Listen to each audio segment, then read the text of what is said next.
Coming up, a healing journey to Lake Clark. Nearly the entire population of Port Alsworth is here. It begins with a hero's welcome. I'm Chaplain Steve. Nice to meet you. So glad you're here. For wounded veterans and their partners in marriage. So all our marriage classes will be in the chapel. Lessons of love, faith, and hope. How they help couples move on from war. We kind of forgot that we were husband and wife. It kind of became caregiver and patient type relationship. That's one of the things we're looking to get back to, is bring the romance back into our relationship. Ahead, Lake Clark, healing for veterans and their families.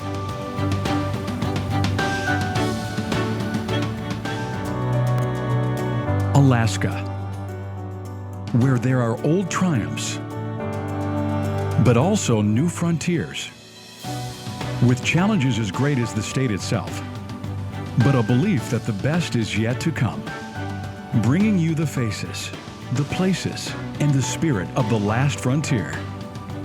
This is Frontiers with Rhonda McBride.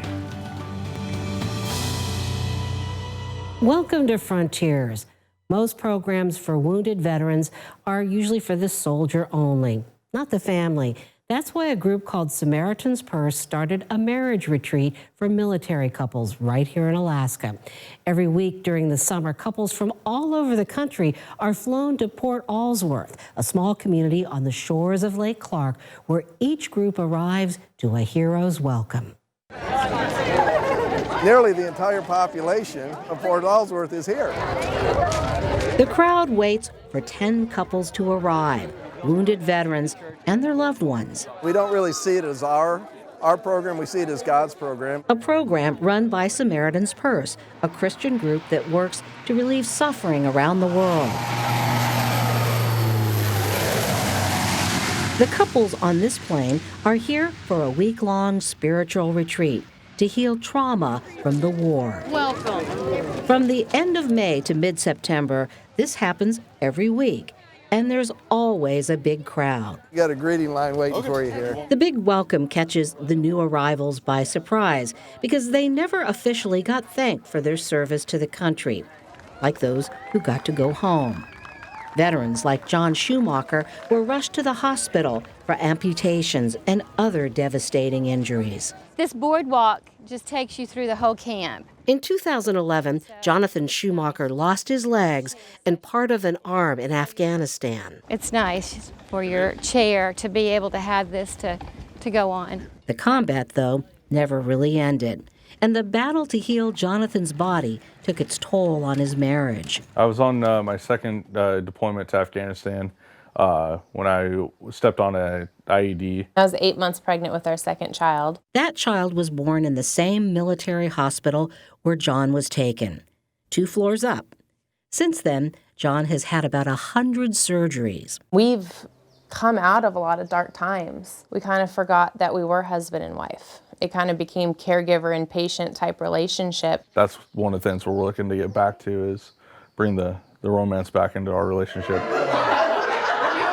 Chaplain James Fisher tries to lighten the mood, yet still get to the heart of the matter. We're all here because there's a tearing of our bodies. There's a hurting in our bodies. But you know what? There's a time to mend.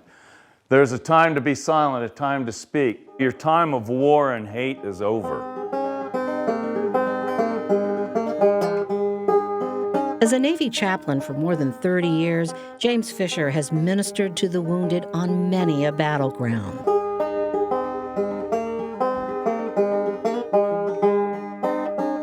It isn't easy to cleanse the soul of trauma from war, but an important first step is to give those who suffer a sense of peace and hope. Part of the experience here that people are drawn to is that it's post-traumatic growth. We know that people are coming here looking for a second chance. They're looking for a second chance in their marriage. They're looking for a second chance to get right with God. And here, that means a chance to live life to the fullest, to get out on the water, in the air, and into the wild.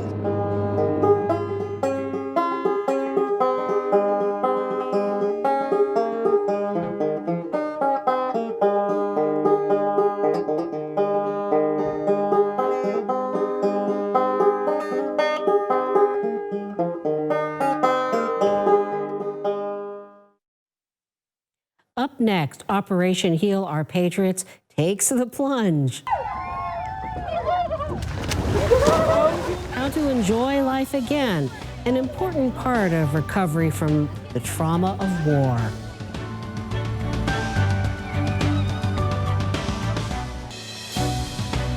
When a veteran is wounded, the focus is usually on the physical injuries, especially if they're life-threatening. So the spiritual wounds often have to take a back seat and sometimes are just never dealt with. But for Operation Heal Our Patriots, that's where the healing begins. Some of the couples headed out early in kayaks. Courtney and John Schumacher didn't want to waste a moment. You're appreciating what you have, being grateful that you're alive today and that you can live for all your brothers that weren't fortunate enough to come home. It's their habit to stay positive. And it's an important mindset to keep, especially raising kids. If we're negative and we're down and we look at the injury as a negative or anything like that, you know, that'll dramatically affect them and how they grow up and how they view the world. John Schumacher says he fights hard to stop his war experiences from turning him into something he's not. You made it through the fire once, you can make it through the fire every single time. The Schumachers have been an inspiration to others here. And to see a couple like those two, they're just amazing people. James Tracy also lost his ability to walk after a bomb explosion. Maybe that's why he bonded with John. I had the honor of making little flies for fly fishing next to John. And so John and I were just kind of helping each other out and doing a little wheelchair dance around the table, you know. James and his wife, Nicole, say they've learned a lot from other couples. And I think that is kind of a vital part of why it all works so much, because you feel like you're not alone and that they understand. James also suffers from trauma to the brain, which has made his temper short and has taken a lot of work to manage. Just to hear from my kids that they're glad that Mad Dad is no longer there is already progress for me. And after coming here, he feels acceptance and gratitude, especially for one staffer. He pushed me in this wheelchair for 1.5 miles so I could go see these bears and the fish. The salmon, I think, were even more cool to watch because there were just hundreds of them jumping the falls. This is the Polar Plunge 2017. The first guy that gets to go is the cameraman. So go. Yeah. No, our cameraman did not take the plunge, but most of the couples did. Go, go, go, go, go. The polar plunge is a form of Alaskan shock therapy, especially for those from places like Florida and Texas. How often do you get to jump off a dock into the Alaska water with your wife? And you know, this has been a great week.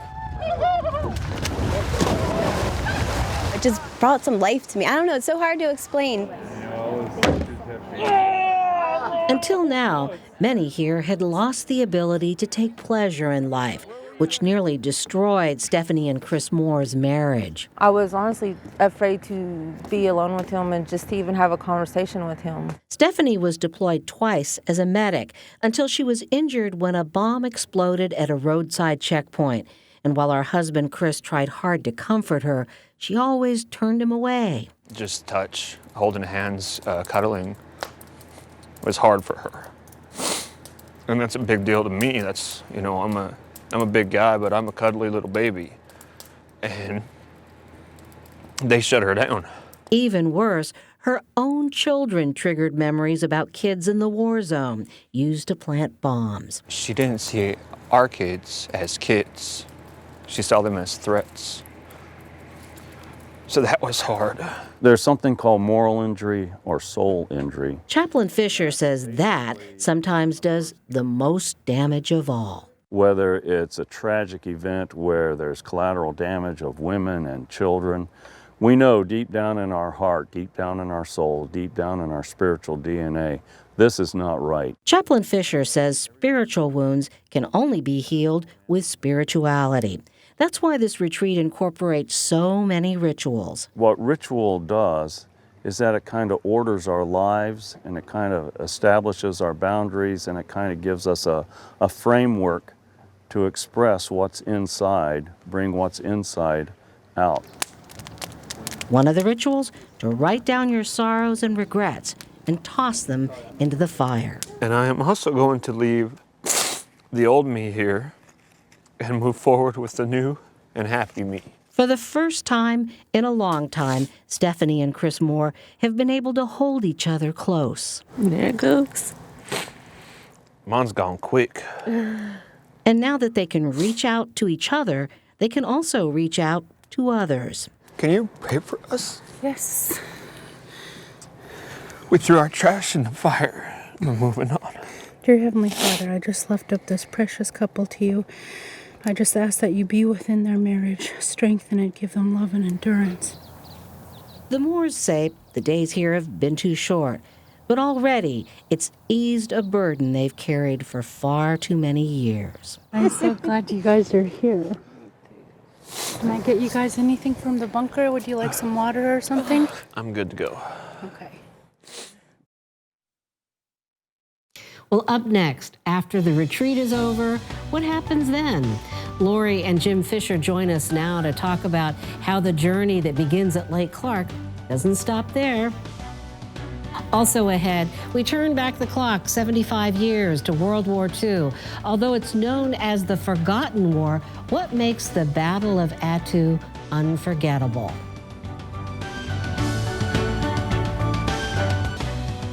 Samaritan's Purse is primarily a Christian relief organization. From earthquakes to floods to hurricanes, you'll find its volunteers at disasters all over the world. But 6 years ago, Samaritan's Purse branched out to serve veterans and launched Operation Heal Our Patriots. And since then, more than 800 wounded veterans have taken part in this marriage retreat at Port Alsworth at a cost of about $6,000 a couple.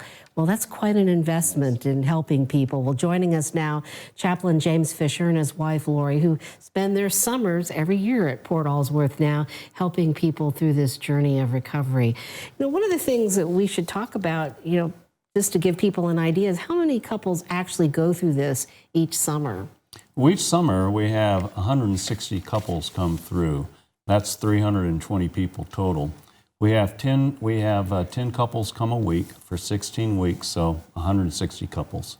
And that just builds and builds over the years. Now, does every single group get that hero's welcome? Every single group gets that hero's welcome. It's pretty amazing because the townspeople certainly support this program, and regardless of what week we're in as staff and volunteers, it's always week one for the veterans, and so we make it special for them. It's always week one. And for the wives and husbands of some of these veterans, maybe this is the first time they get recognized? Yeah, some of them have come straight from the theater of war to Army hospitals, Marine centers. They don't get to go home, or they may come home in onesies or twosies and they don't get that unified welcome. And this affirms the spouse too, and what she's done or he's done. A lot of people look at the veterans that come back from combat as having all the sacrifices made, but the reality is the spouses and the children have sacrificed as well with their worry, their waiting, and their time. So a lot of people wonder about why Samaritan's Purse went this direction. Franklin Graham is the founder of it. His father, everybody knows, Billy Graham, who just recently passed on. But, why did the Grahams get so wrapped up in this?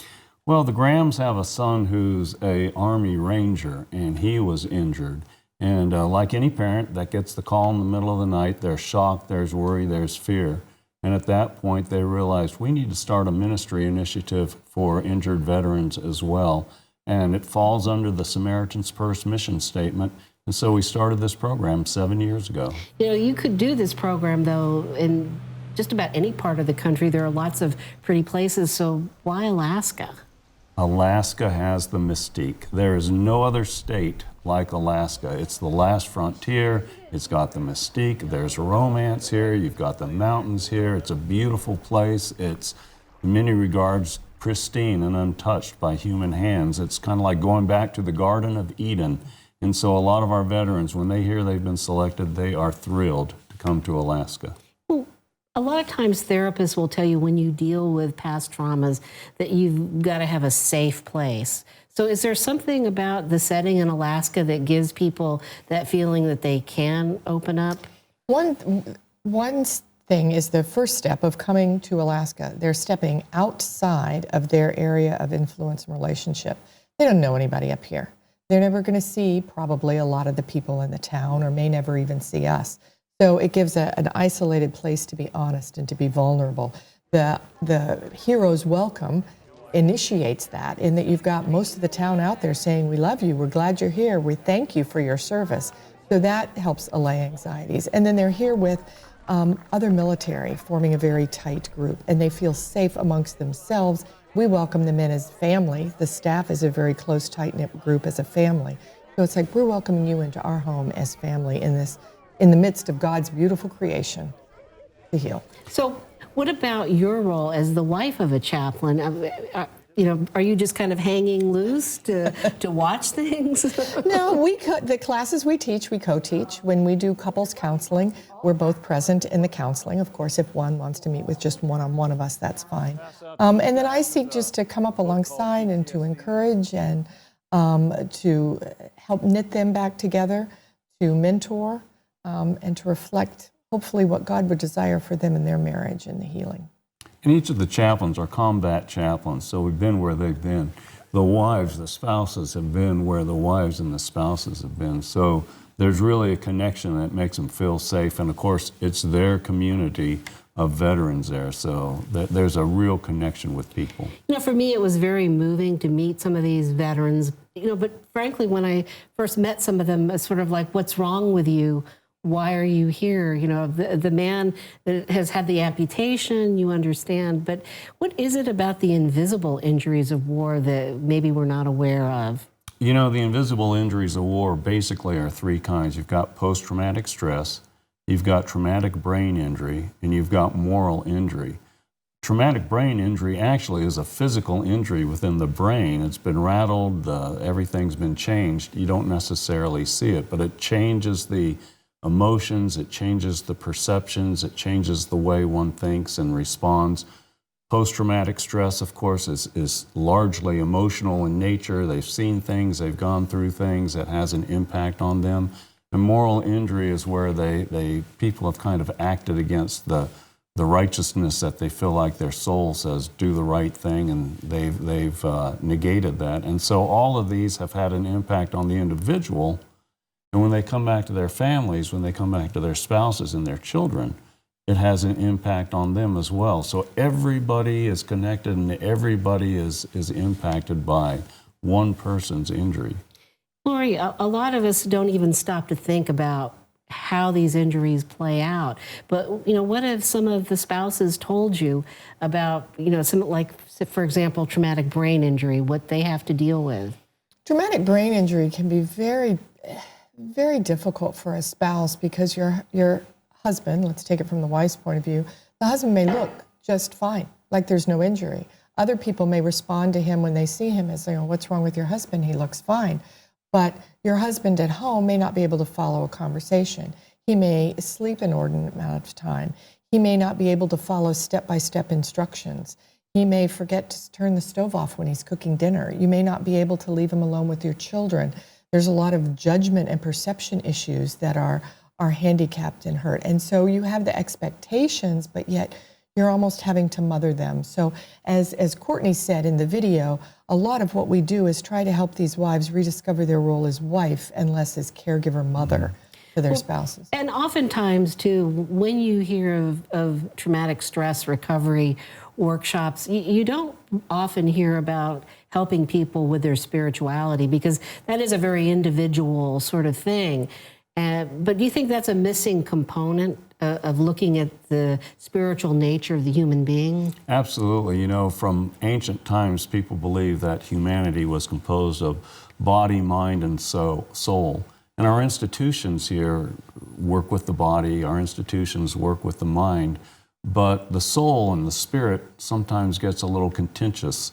And how do you deal with this? And so I think a lot of times our institutions have backed off that spiritual component, which really is the beginning, the start of healing that's necessary for these veterans. Do you think that has applications in other areas? Because, for example, in Alaska, we have a lot of post-traumatic stress. Families have grown up where there's been alcohol, domestic violence, sexual assault. What can we learn from the Samaritan's Purse experience? Well, a couple of things. First of all, when you talk about the spiritual, when you talk about faith and religion, what you're talking about is hope. What you're talking about is, I want a second chance. What you're talking about is, do I have a future that I can look forward to? And those are spiritual issues. Those are faith issues. And so Samaritan's Purse addresses those issues with these veterans, and I believe it's entirely applicable across the state of Alaska, whether it's the small village or even the big towns. We're looking for meaning within the pain, meaning within the trauma and loss. And the love of God can offer that meaning.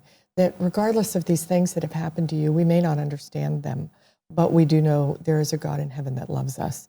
And for many of the veterans, just being up in Alaska and seeing the majesty of his creation, that alone has spoken to their heart. Well, I guess we all sort of feel spiritual when we're seeing the beauty of Alaska. So once they leave Alaska, what happens? Well, they are not left alone. We have a program we have an aftercare program that continues to maintain contact with them. The week that you were up there, all of those couples have been contacted various times throughout the year by telephone. We'll do Skype counseling. We call them area regional meetings where we'll go to different areas. So like a big reunion. A big reunion, and we have an annual reunion where everybody that's ever come through OHOP is invited to return. And so we have that big reunion. We had over 1,000 people last year. And we're just about out of time, but how do we know that this does make a difference? Well, we see a reduction in suicide numbers. We see people who want to stick together and make their marriages work. We see children that respond and say, you know, Mommy and Daddy came back different, and we want that. And so anecdotally, we get cards, we get letters, we get responses, and so we see that it works. Well, thank you very much for giving us a taste of what this is all about, James and Lori Fisher. And talking about battles, you know, it can take decades, sometimes centuries, to understand the true cost of war. But on the anniversary of the Battle of Attu, fought this month in the Aleutians 75 years ago, historians say there's still much to learn. These cannons really made the difference in the battle. There's a new exhibit at the Alaska Aviation Museum that looks at one of the deadliest battles of World War II, yet perhaps one of the least well known. More than 500 American soldiers died, compared to more than 2,000 Japanese. There were also a high number of cold weather injuries for American soldiers that required amputation due to the lack of proper clothing and footwear. Well, I think we should remember what the true price of war is. When we send folks into Afghanistan or Iraq, we understand it's not just the cost of sending them and bringing them home again. Our price goes for a couple generations after a war like this. Attu was the only American ground invaded during World War II. After the Japanese captured the island, they sent the people of Attu to prison camps in Japan. About half of them died of hunger and disease. You can see the Attu exhibit at the Aviation Museum through the end of the year. Well, we hope this week's show has given you an appreciation of how wars, both past and present, leave their mark. Thank you for joining us. We'll see you next week.